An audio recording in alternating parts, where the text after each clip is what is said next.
Welcome to 100 Yards of Football. I'm your host, Vincent Turner. Today we have our history video. It's the team of the decade. The Pittsburgh Steelers from 1972 to 1980. If you like the video today, please comment and share it. I'm your host, Vincent Turner. So one more time, if you like the video today, please comment and share it. And we'll surely appreciate it here at 100 Yards of Football. The Pittsburgh Steelers. What more can I say about this dynasty that started in the 70s? And boy, it was at another level. The terrible tiles, the colors, black and gold, in a city that's a steel mill city, grimy, smoky, Western Pennsylvania. The Pittsburgh Steelers was that team. And when I think about the Steelers, I go all the way back when I was 12 years old. It's in December. I'm watching the Steelers and the Oakland Raiders playing a playoff game. And I'm thinking, as I'm watching the game, it's 22 seconds left. And I said, well, this team here, the Steelers, they're going to lose this game to the Oakland Raiders. They're losing 7-6 in the playoff game. But there goes Terry Bradshaw on his 40-yard line. He drops back. He throws a bullet to John Frenchy Fruka out of Morgan State. And, man, here comes the assassin out of the Ohio State Buckeyes. Jack Tatum lays a blow. The ball ricochets back. And I'm looking at, wow, that's going to be an incomplete pass. And I mean, did it ricochet? And did not Jack Tatum lay that blow? And it's picked up by this running back out of Penn State. He's a rookie. His name is Franco Harris. And he made a very tough catch because he had to catch it at his shoelaces. And he takes it in for a touchdown. Three Rivers Stadium goes crazy. And the Pittsburgh Steelers dynasty is built. I was a Dallas Cowboys fan at the time and always be. Didn't like the Steelers. But I tell you what, I got a lot of respect for their franchise and what they've done. Let me start with this team's decade history. We go all the way back. Started in 1969 when they took their young man, number one, out of the state of Texas, Joe Green. He laid the foundation. Then the next year, they take a young man out of Louisiana. He's a redhead. A lot of people are saying, could he learn the game? But he had a cannon arm. His name was Terry Bradshaw out of Louisiana Tech. In that same draft, they took a young man out of Georgia who played at Southern University. His name was Mel Blount. Then in 1971 draft, they took a very good football player, outside linebacker from Penn State by the name of Jack Ham. Then they took a tackle out of USC who's a pretty good football player, Jerry Mullins.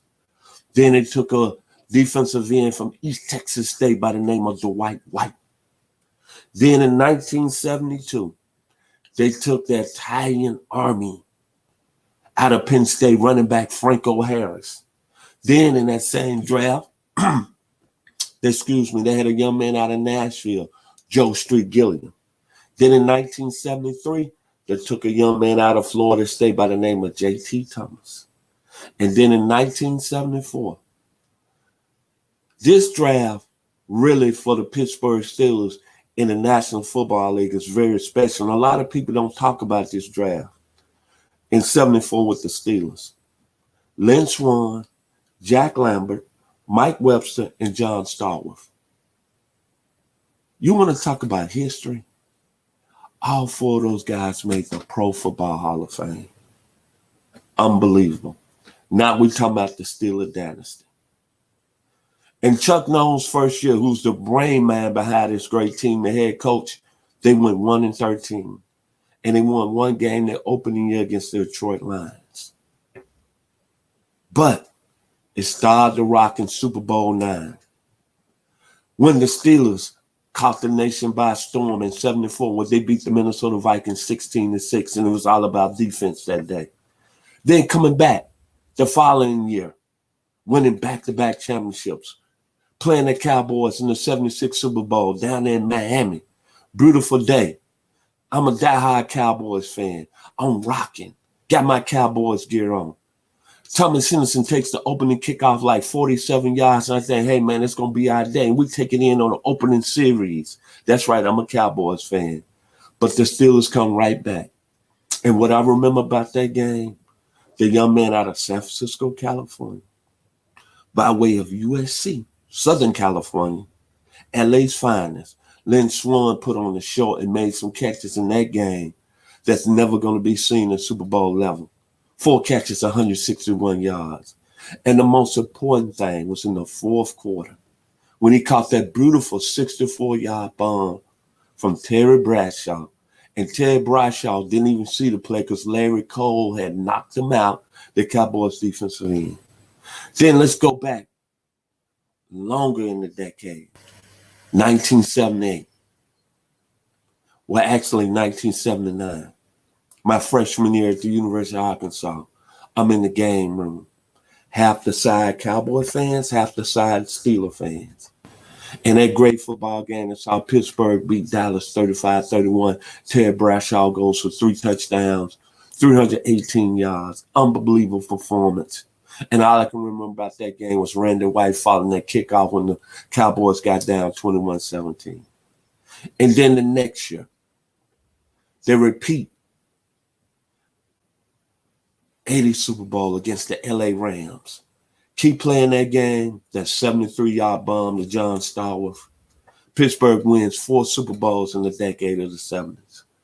But what was so great about that team is that they had 7 Hall of Fame players. Let me bring my notes out right quick.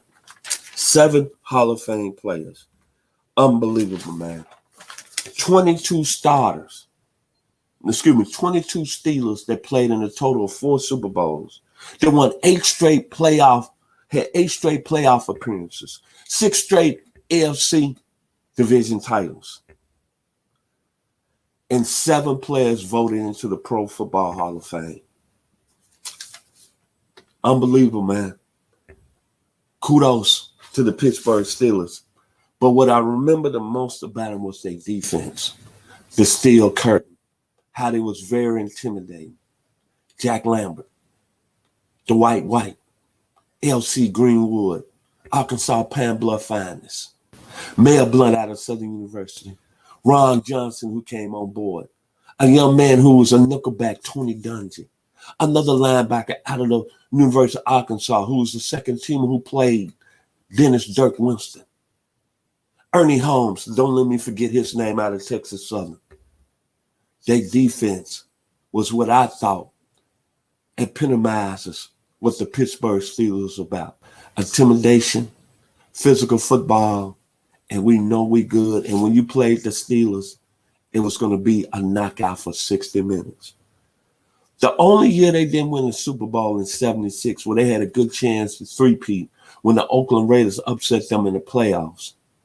That Pittsburgh defense, just to show you how special the steel curtain was during that era, in 1976, they gave up in 9 games a total of 28 points, and they posted 6 shutouts. 6 shutouts and gave up a total of 28 points in 9 games.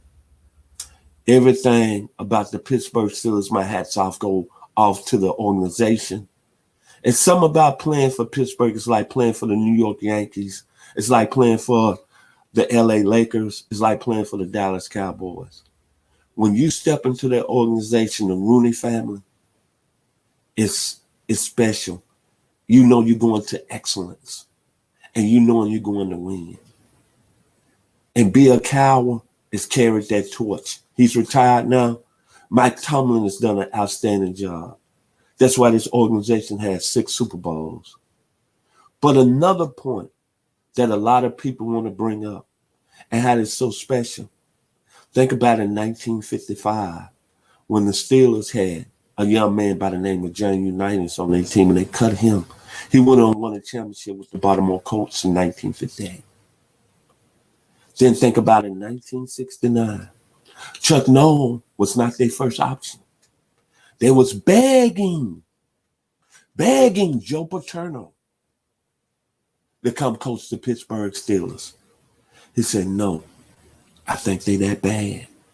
But Chuck Noll, who's assistant with the Baltimore Colts, said, hey, I see something that we're going to build special over here.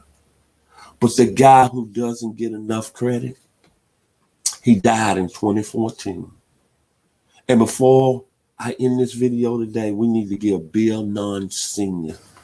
all the credit for building this team, because we wouldn't have founded John Stallworth. We wouldn't have founded L.C. Greenwood. We would have founded Ernie Holmes. And we would have founded Mel Blount. This was a great organization, great decade. One more time, even though I'm a Dallas Cowboys fan, and I didn't like the Steelers, but let me tell you, I'm going to go to my grave with ultimate respect for the terrible towels from the city of Pittsburgh.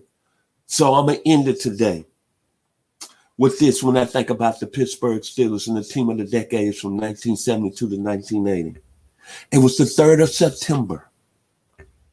That day I always remember. Papa was a rolling stone. Boy, the Pittsburgh Steelers was a rolling stone in the 70s from 1972 to 1980.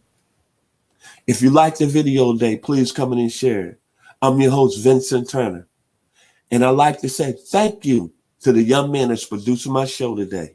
He's a member of 100 Yards of Football. He's the youngest. We call him Babyface Nelson. My man, Mr. Logan Landers. Thank you. God bless and have an outstanding week. Go Steelers.